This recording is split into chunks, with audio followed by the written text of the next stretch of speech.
Hi guys, welcome to the Smiling Professor. My name is Bukola, and today in this video we're going to discuss some of the challenges you might face in conducting business in Africa as a woman.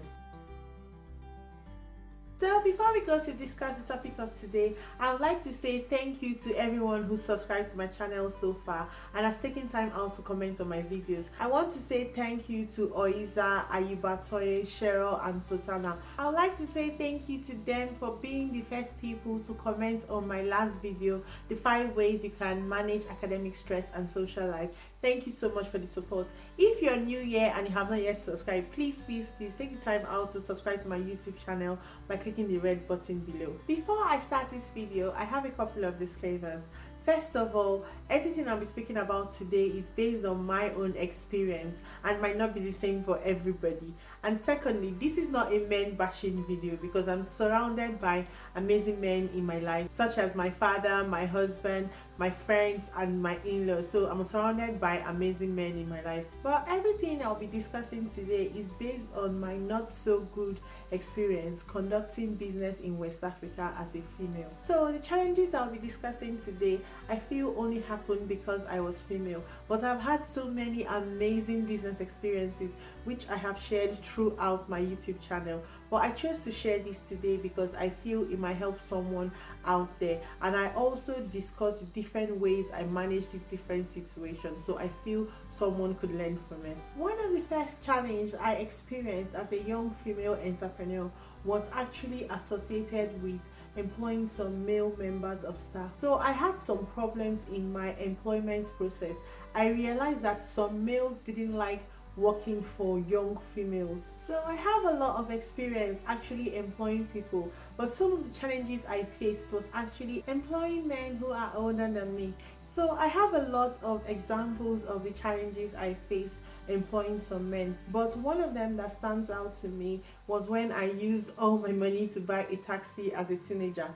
I can see you asking me, where did you get money to buy a taxi as a teenager? So first of all, it was not a flashy car, it was a regular car, like proper taxi car. Secondly, if you remember, I told you I've worked with my mother since I was a child, so I've learned a lot of money raising habits and practices. So an example is something we call ajo.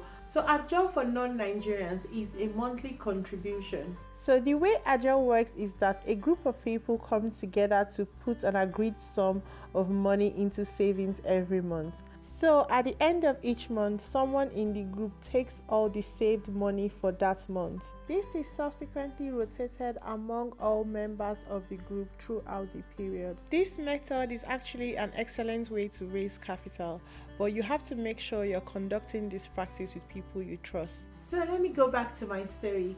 So I had a certain taxi driver that I employed for my taxi business, and I feel that this guy wasn't taking me seriously. I said this because I saw the way he interacted with me as compared to my other friends that were male in similar businesses. Actually, one day I realized that he took the taxi I gave him out of state without informing me. So when I found out, I decided to question him about it. So I called him in and I started asking him questions on where he took the car to, why did he take the car without informing me. The next thing I heard from him was I shouldn't question him because his wife doesn't question him. And notice how I said I was asking him questions and not shouting, because I know better than to shout at employees, because when you shout, you tend not to transmit your message. I was actually very surprised that he said that to me, because first of all, I wasn't his wife, I was his boss. And secondly, he had this entitlement spirit of wanting me not to question him even when he did something wrong, just because he was male, and this really surprised me. And the next thing I did was I told him, okay, that's fine, thank you very much for your services. I took my key from him. I paid him for the whole month, even if he only worked halfway through the month. As a female entrepreneur, you have to be very strategic and decisive in your decision making.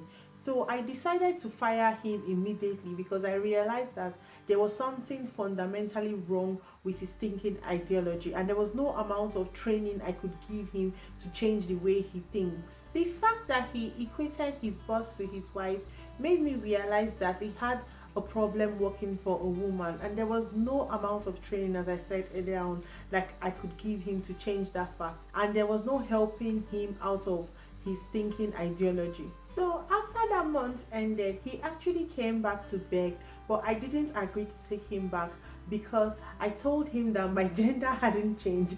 I was still female, and also I felt it was best he worked with a male taxi owner because of his biases. And after that day, I actually did something. I added a new question to my list of questions for my potential employees. And the question was, do you have a problem working for a female entrepreneur? Do you have a problem working for a young lady?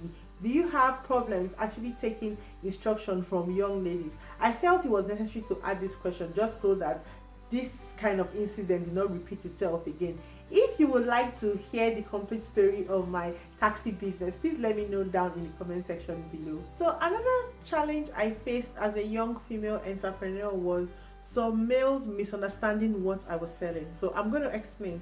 So some males actually misunderstood what I was selling. They could not differentiate between the products I was selling, the service I was rendering, and myself. I say this is a misunderstanding because I don't want to believe it's already a deliberate act, but I know it was a deliberate act. So some male customers will come to get some products or some service, and in the process they will be flirtatious or they will try to pursue a relationship, and this got me quite confused at the early stage because I didn't understand what that was all about. I always made sure to correct this misassumption, stating that I wasn't part of the product, neither was I part of the service I was rendering.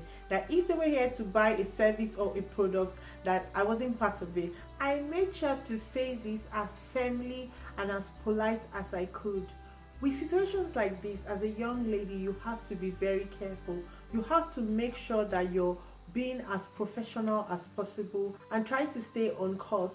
Make sure that you're bringing the attention back to the service or the product that you're rendering. The key here is to try and stay as professional as possible. So in general, I try to separate my personal life from my business because I don't want a situation whereby I'm having problem with one and it spills into the other. For instance, if I'm having problems in my personal life, it spills into my business. So when I'm in this kind of situation, I try my best to stay as professional as I can. So if you're a young lady and you're in your place of business and men approach you, I feel you should stick to your business goals and be as professional as you can. Another challenge I faced as a young female entrepreneur is the issue of safety. So don't worry, nothing happened to me, I thank God. But as a young female entrepreneur, your first duty to yourself is to make sure that you are safe at all times. So consider your safety above anything else. Never go to unfamiliar locations with strangers, even if they are your potential customers. Try to have all your business meetings in your office or in your place of business. If you do not have an office, try to meet potential customers in public places such as fast food restaurants, malls, even bank halls. I know that some office spaces might be expensive, so you could come together with your friends and partner up to share an office space.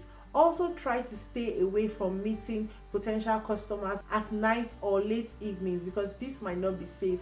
If you definitely have to go, I feel it would be best to go with your elder brother or a male friend or a family friend or your relative that is a male, just to make sure that you are safe at all times. Do not forget, your primary responsibility is to make sure you're taking care of yourself. So the final point I'm going to discuss today is people just having a problem with you because of your gender, because of their gender inequality beliefs. So gender inequality, as defined by Forbes, is the law, culture, religion, and politics that's built on a patriarchal foundation where women must work their way up a masculine world while facing stigma and discrimination. Although laws and policies has attempted to create a favorable business environment for everyone, the actual change has not yet been implemented. So I once actually had a potential male customer tell me that he doesn't work with women, that I had to go get my husband. The first time I was actually told this statement, I was actually single. The second time I was married. But in both situations, I chose not to work with these people because of my personal belief in women equality. So I know today I've focused on some of the challenges that I faced while being a young female entrepreneur. If you have similar challenges or you have something totally different from what I have experienced, please put your comments in the comment section below. If you also have something to add to this conversation, please put your contributions also in the comment section below. If there are any topics you would like for me to discuss, let me know down in the comment section below. I want to say thank you to everyone who's watched to the end of this video, and thank you so much to those of you who subscribe. If you're new here and you have not yet subscribed, please click the subscribe button. Also like and share my videos. Click the notification bell so you also know when I upload. Thanks guys. See you next week. Bye guys.